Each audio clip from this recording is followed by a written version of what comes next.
Bonjour à tous et bienvenue dans cette nouvelle vidéo. Vous en avez sûrement entendu parler ces derniers jours, il s'agit de l'intelligence artificielle ChatGPT. Et vous allez voir que ses possibilités sont assez impressionnantes. Vous vous demandez peut-être qu'est-ce que c'est, donc on va lui demander directement. Je me rends sur ChatGPT et je lui demande qui es-tu. Et là, il nous répond: je suis un modèle de langage grande échelle formé par OpenAI. Je suis conçu pour répondre aux questions et aider les gens à résoudre des problèmes en utilisant mes connaissances et mes compétences en compréhension du langage naturel. Donc on va commencer par lui poser une question et on va lui demander par exemple qu'est-ce qu'une continuité G2 en géométrie. Et là, il va nous répondre très précisément et nous donner la définition. Si on veut une réponse un peu moins technique, on peut très bien lui demander de réexpliquer comme s'il s'adressait à un enfant de 5 ans. Et là, il va nous donner la même définition, mais avec des termes beaucoup plus simples. Et on peut lui demander tout ce qu'on veut. Par exemple, on peut lui demander quelle est la meilleure méthode pour apprendre Fusion 360. Et il va nous lister tout ce qui, pour lui, peut nous aider à l'apprentissage de ce logiciel. Donc vous allez dire, rien de plus que Google, ce sont des informations que l'on trouve partout. Eh bien non, parce qu'on va pouvoir par exemple lui demander: peux-tu coder une balle qui rebondit en langage Python? Et là, il va le faire, et en plus en nous expliquant à chaque fois ce qu'il fait. Et on peut lui demander comme ça tout type de choses. Par exemple, je lui demande: peux-tu envoyer un mail à la Fédération française de football pour les féliciter de leur parcours en Coupe du Monde? Donc il nous dit qu'il ne peut pas envoyer le mail lui-même parce qu'il n'a pas accès à notre boîte. Par contre, il nous écrit le mail en s'adressant au président.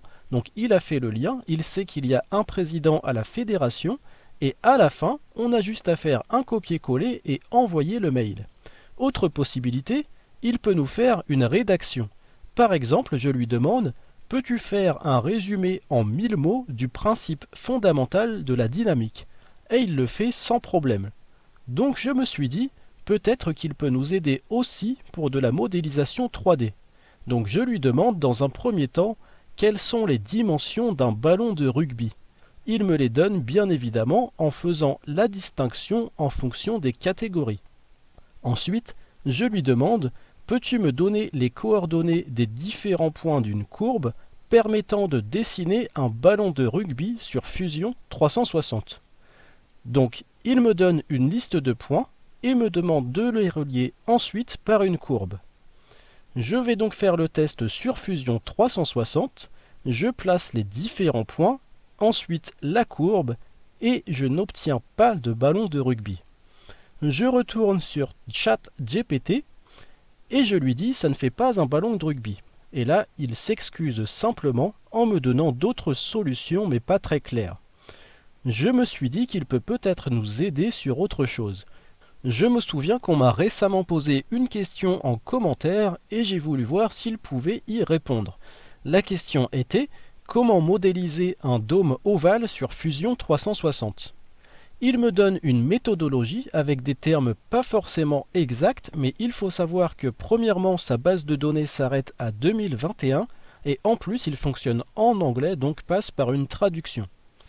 Je suis quand même sa méthode, même si je vois qu'elle n'est pas complète. En gros, il me demande de faire une ligne verticale, moi je vais plutôt la faire horizontale, ensuite de faire un arc de cette façon, et de faire une révolution autour de cette ligne, et rien d'autre. Donc ça ne répond pas trop à la question. Ce qu'on aurait plutôt dû faire, c'est partir d'une ellipse, couper cette ellipse en deux avec une ligne horizontale et faire une révolution autour de cette ligne.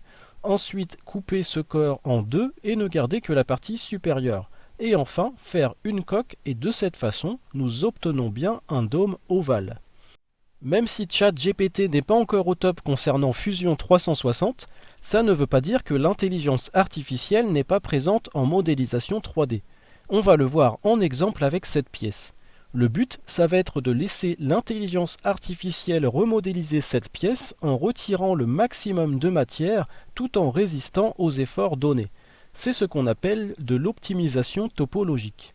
On va commencer par définir la matière.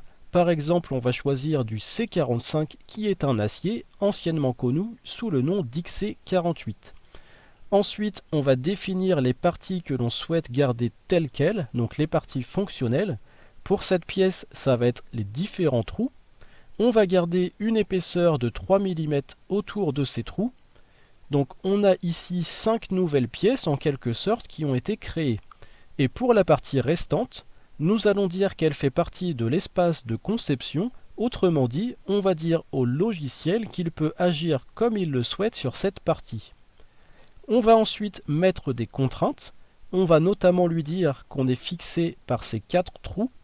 Et ensuite, on va définir un effort qui va être appliqué dans le dernier trou. On va dire que c'est un effort de 500 N, donc environ 50 kg. On va également placer des plans de symétrie de façon à ce que la modélisation générée par le logiciel respecte bien cette symétrie. Une fois que les deux plans de symétrie sont placés, on va demander au logiciel de générer la nouvelle forme qui va résister aux efforts renseignés tout en diminuant la quantité de matière utilisée. Donc on voit bien l'intérêt en gain de poids mais aussi au niveau écologique parce qu'on va utiliser la juste quantité de matière. Donc voici la forme qui a été générée. On a bien sûr la possibilité, si on le souhaite, de la retoucher. On pourra exporter cette pièce par exemple en STL ou en 3MF si on souhaite l'imprimer telle qu'elle, ou on pourra également l'exporter en STEP ou autre si on veut la retoucher dans un logiciel de modélisation, par exemple Fusion 360. On pourra également faire une analyse en résistance des matériaux pour vérifier que la pièce résiste toujours aux contraintes qui lui sont appliquées. Donc voilà, j'espère que cette vidéo vous aura plu et vous aura été utile. Ah oui, une dernière chose, je ne savais pas trop comment nommer cette vidéo, donc j'ai demandé à ChatGPT de me donner des idées. Et si vous avez cliqué sur cette vidéo, c'est sûrement parce que le titre généré par cette intelligence artificielle vous a plu. N'hésitez pas du coup à nous mettre un petit pouce bleu et à laisser vos impressions dans les commentaires. Je vous invite également à vous abonner à la chaîne pour les personnes dont ce n'est pas encore le cas. Et moi je vous dis à bientôt pour une prochaine vidéo.